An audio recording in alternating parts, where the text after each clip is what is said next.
and welcome to Round Robin. I'm your host, Robin McCormick with the City of Hampton, and today we're going to look at one of the very special programs in our high schools in Hampton. This one is at Kecoughtan, and it teaches students about architecture and applied arts. My guests are Paul Lawrence, who's an assistant principal, and Enrique Redeemer, who is a sophomore. Welcome. Hello. Thanks for having us. I am going to have you do a little introduction to what the program is, why it's here, and what kids can learn.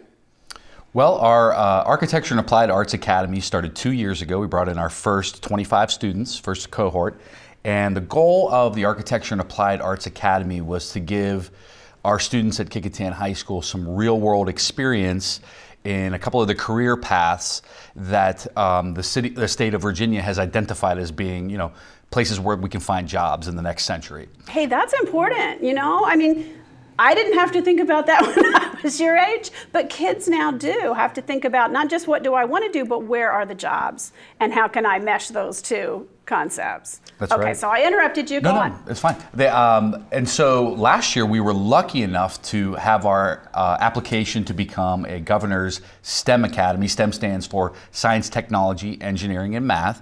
Accepted by the state school board, and we became the 23rd Governor's STEM Academy in the state of Virginia. So that has even added more to our curriculum. We have a heavy focus on AP classes, high-level science, math classes. Technology has become a bigger part of it, and we've kind of rolled that idea in with our Architecture and Applied Arts Academy to provide a really full and engaging program for our kids. We're excited about it. That is so cool. And there's several tracks within that, architecture obviously being one. Yes. What are some of the others? And then I'll get to Enrique, because I know, well, you go ahead and tell me. Well, the one I'm in graphic designing, and then I know that for a fact there's engineering and then there's fashion designing. Well, let's talk about graphic designing. Now, in my little brain, which is very, very small, I don't think of that necessarily as being part of a STEM career. So how does that fit together?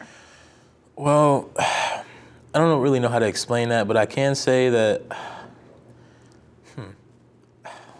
it doesn't, I mean, it's technology involved. Exactly. Yeah. So, graphic design isn't art. It's something that is much higher tech. You have to know what to do in Photoshop and all the other apps that we're provided with to do everything in graphic designing. Well, and animation, I don't know if you've had the animation classes yet too, but if you're doing design for video, like the beginning and closing segments of this show, you have to know all of the technology in the video world in addition to the art and commercial and a little bit of business, because it's a little bit hard to make a career on the arts field unless you understand the commercial side of it. Sure. Yes. And in graphic design, it's all about the math of the restrictions of the packaging that you need to design for, or like you said, like a television screen. It's sort of capturing your vision, but in the constraints of the requirements of the job. So these guys are learning about how to do that, commercial applications. And it's great. I mean, and the technology is all over the place. So what kinds of things do you, and I realize as a sophomore you haven't had as many courses. You really mostly take your core curriculum, have a elective or two, and you'll begin to specialize more. But what have you done so far, and maybe some of the field trips if you've been on any of them? In this class, what we've done is basically make like really cool pictures, things that you would see all over the place. And I realized like in that class I learned there's a lot more to those simple pictures that you see everywhere, like the banners and everything. It actually takes a lot of work, and a lot of tools, and a lot of complicated things. But it's actually pretty easy coming all together, and realize how pretty cool it is. So what courses have you taken? Just in this for this this strand, just graphic designing. That's about it, pretty much. I'm sorry. Go ahead. It's really nice. What they try to do is give all the kids a background in art history. Yes, we took that last year. All of their core classes, like art history. That is not a common high school subject. I didn't take that until I got to college. That's kind of neat. It gives them a context for everything that they're working on. Well, for fashion or for architecture. I mean, all of those things really do interrelate in the art world. Sure. And then all of their core classes as well, the teachers work with each other to tailor even a lesson in mathematics on something that's going to be relevant to them in their strand. So they all work together to try to have sort of that architecture and applied arts angle in each of the classes that they take. Enrique, this is like you had to decide this really early. Like you had to know in middle school, last year you said you were at Spratly, what you were interested in for high school. How did you make that choice? Well, I've always been fascinated with technology, so I wanted to do something that has something to do with technology. So I just didn't want to go to high school just to be going to high school. I wanted to have a purpose, so I chose graphic designing, and the opportunity was open to me, so I took it. So. And I mean, this is different than like when I went to high school. When I went to high school, you went to high school, go to high school. And I mean, I was in a gifted program, which provided me a little bit extra, but we didn't really think about careers or, other things like that. Is this something, obviously being in the gifted track, you're pretty smart, you do well in school, and you were already probably pretty motivated, but does it help you get more excited about school, become more invested in high school, more likely to stay and go to college, do you think? Yes, actually. Yeah, it just makes me want to pursue my future more because I know I have a lot of things open to me that I'm able to use. It's so interesting. When I talked to the school system about the anti-dropout programs, the career academies were one of those. And I thought to myself, that doesn't make sense because they're already attracting probably the cream of students. But one of the things they said is, those students get bored and they don't necessarily want just the traditional standard things. They want to be challenged. They want more to do. You have to really grab people, which I think is different. Schools, especially in Hampton, are trying so much harder than they used to. I think what's important to recognize too is that our teenagers are very sophisticated. And they understand what's going to be of a service to them in their life and some things that maybe they don't want to spend time on. And what we're trying to do with the career academies is create this relevant experience that they can see as being something that may lead to a financial opportunity for them. I mean, that's what they want. They want to have a happy life with financial security. And if we can help them sort of start to see the pathway to that early on, we feel like that they'll become more engaged in the school system. And it may or may not necessarily lead to a career, but if it leads to a passion or things that you learn that aren't strictly related to the career, it's still beneficial. And I'm going to talk a little bit about fashion design because I know it is one of the #1 career interests of girls, and yet there aren't that many darn jobs in it. But if that's what people want, you were saying that they can learn other things other than to be a fashion designer in your program. Sure, it's like not everyone's going to become the next big top fashion designer. However, the fashion industry is a multi-billion-dollar worldwide industry and there are many facets to it. So the idea is that not only do we teach the students how to sort of create garments and then design the different types of clothing, but they also learn about the marketing angles. And again, they learn about the history of fashion. And we try to make it a really well-rounded program so that even if they don't become the next, give me a name of a good designer, perhaps they would get a job in the industry. Or it would lead them to, finding that niche job somewhere in the industry where they could make a life for themselves and a career.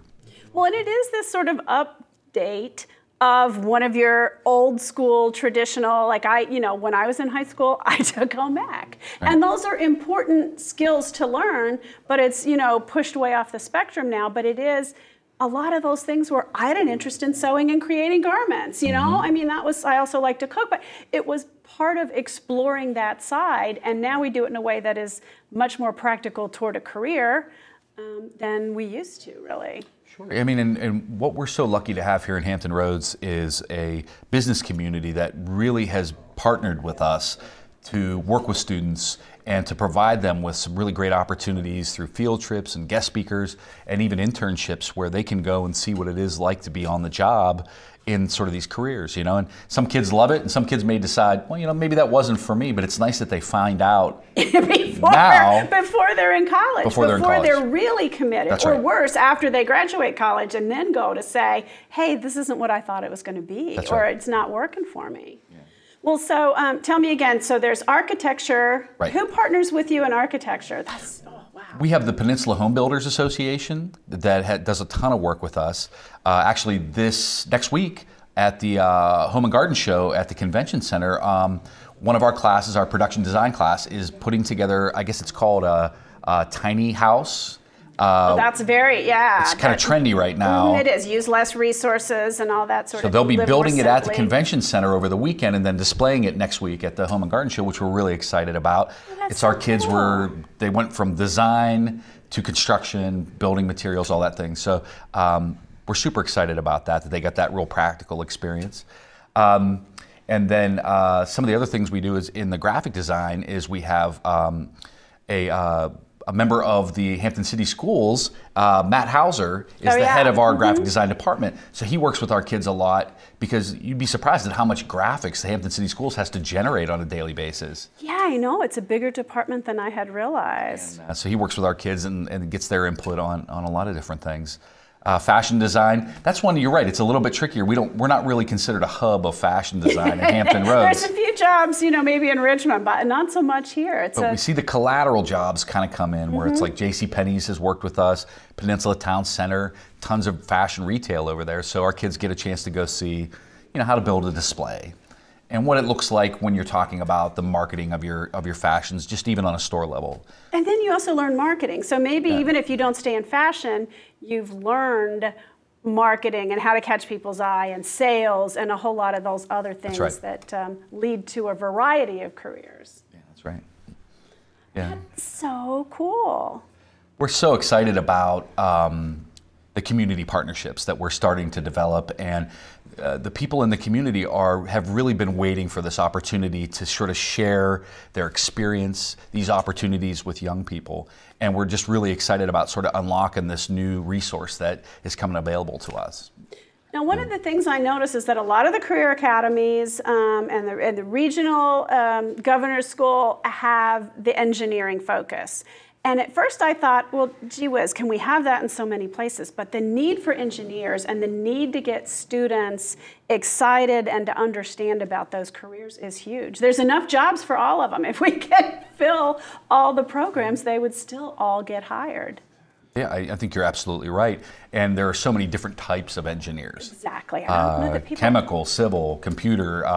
And what we try to do is give our kids the foundation. And Enrique will tell you that his math classes that he's taken are very strenuous. And what we'll do in this academy is we have an expectation that he's going to push himself to not take a math class that's a little bit less challenging, but sort of push himself to try to go ahead and excel in all the areas of his academic science, mathematics, even his electives, because we feel like his brain is young and strong right now.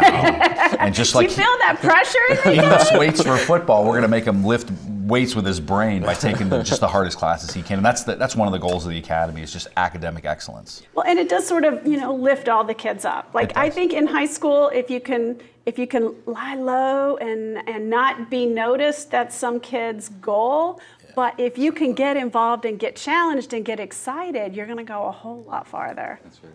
All right, I'm going to put you on the spot and ask you what you're thinking of in terms of college and careers. And I know that you can change a million times because you're just a sophomore, but you're thinking something right now. Well, ever since I was little, I wanted to be a chemist. But then as I started growing up and realizing, I started asking questions about being a chemist, and I realized it'd be better to be a chemical engineer rather than a chemist. It seems to be a lot more job openings for chemical engineers because you actually make the things. If you're a chemist, you just do stuff. So, yeah, I wanted to be a chemical engineer, and between that and a graphic designer. But yeah, I'm kind of like more focused on the chemical engineer because right now in chemistry, I'm doing actually very well. So yeah. That's wonderful. Yeah. That's wonderful. Well, good luck. Thank you. That's very cool. I'll talk to you about chemical engineering after we're done with the show. Okay, well, thank you. Is there anything else I've forgotten to ask that you want to add? You want to maybe mention how middle school students can apply and what the timing is? Sure. If you visit the Hampton City School websites, our application is available there, as along with a pamphlet that gives more description of the academy. And of course, you can always call Kecoughtan High School, 850-5000, and we'd be happy to talk to you and talk to you about what we have to offer. Okay, that's great. And we'll have you bring back Enrique when he graduates, and we'll see what he's done and what he thinks of the program then. It sounds like a great opportunity for you and for the other students. Thanks, Robin. So thanks for coming by and telling us about it. And thank you for watching. I hope you've learned a little bit. And if you have a student who's maybe interested in this, or if you just have an understanding of how schools have to change to keep kids involved and to get kids ready for a very tough job market, a tough academic future, and all the prospects, though, that can hold. Thank you for watching.